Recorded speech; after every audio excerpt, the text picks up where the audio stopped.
Hi there, this is Veena. Welcome to Patter Cake. Today, let's make a soft, moist and delicious coconut cake. This coconut cake smells so good, and if you could taste it, you would see how perfect it is in taste, texture and softness too. So now, let's dive right into making this super delicious coconut cake. Before you start preparing any cake batter, always remember to prepare the pan first. This is a 7-inch square pan. You could use an 8-inch round pan instead. I've already greased and dusted the pan with maida or all-purpose flour and then lined only the bottom with parchment paper, after which I greased and dusted the top of this as well. Our star ingredient today is coconut. I'm using half a cup of shredded dry coconut, but you could use either half a cup of grated fresh coconut or half a cup of desiccated coconut instead. The fresh coconut could first be dry roasted for a few seconds before using it, but the desiccated coconut could be added directly to the cake.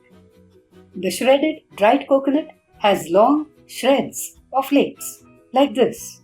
That's why we'll have to grind this coarsely in a dry grinder for just a few seconds to break up the long shreds. Here's the coarsely ground shredded coconut. If a few shreds remain unbroken, that would be okay.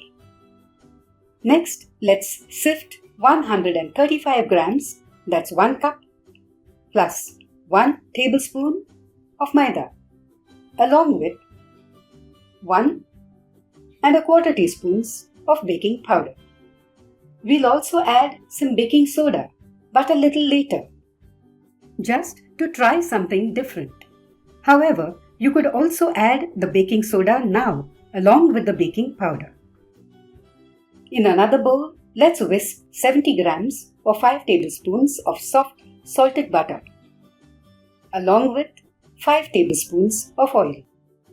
That's a quarter cup or 4 tablespoons plus 1 tablespoon.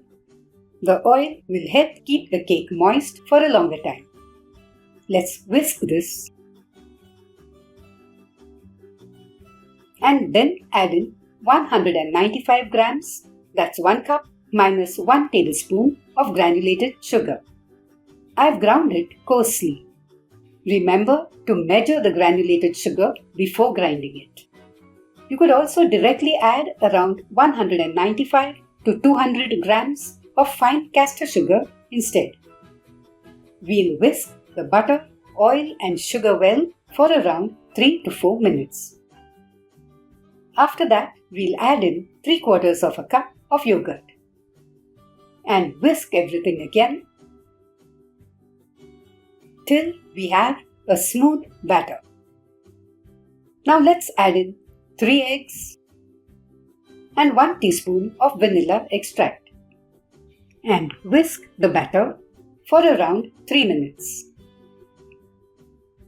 Now we'll keep this aside and into the flour mix we'll add in the coarsely ground dry shredded coconut and also 3/4 teaspoon of baking soda.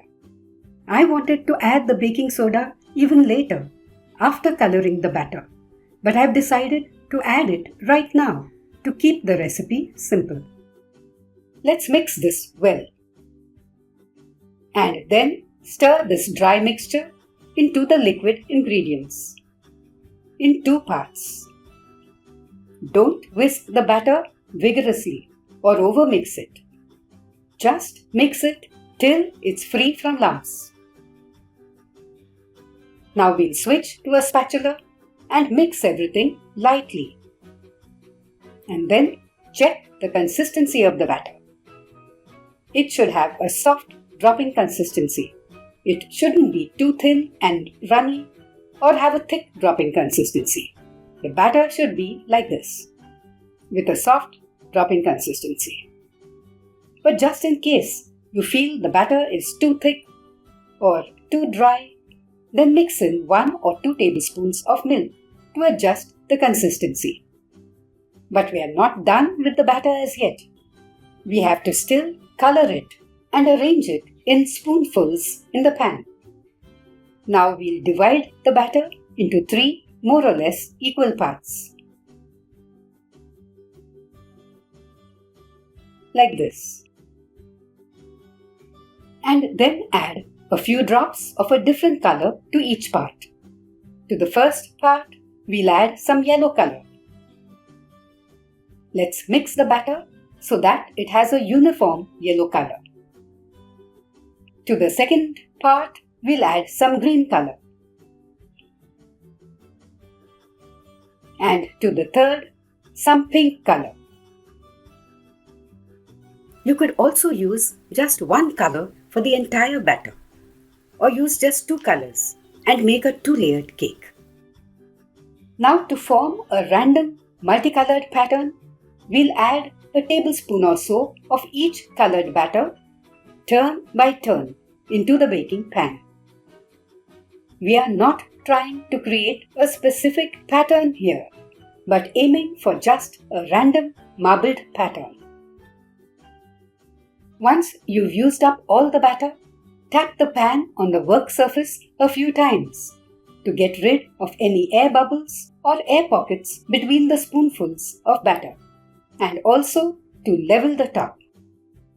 I'll bake the cake in my preheated oven at 170 degrees centigrade, that's 340 Fahrenheit, for around 40 to 45 minutes, or till a skewer inserted into it comes out clean. You could also bake the cake at 180 degrees centigrade, that's 350 Fahrenheit, for around 35 to 40 minutes. Here's our cake after 40 minutes of baking time. Let me repeat the skewer test for you. See, it's clean. We'll now let the cake cool in the pan on a wire rack for around 30 minutes till it's just lukewarm. Finally, we'll loosen the cake from the sides of the pan by running a knife all around it. And then carefully unmold the cake. Our cake has baked uniformly and is very, very soft. Let's slice the cake.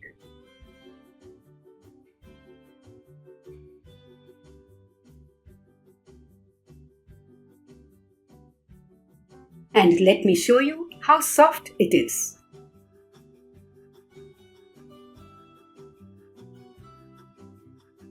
Now let's taste the cake.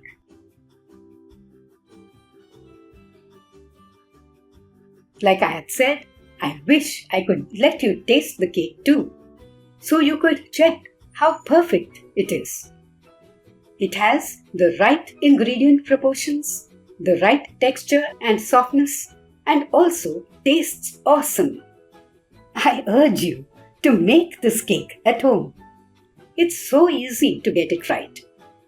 If you enjoyed this video, do like and share and subscribe to my channel. And do send me a comment too. See you in my next video. And till then, happy cooking!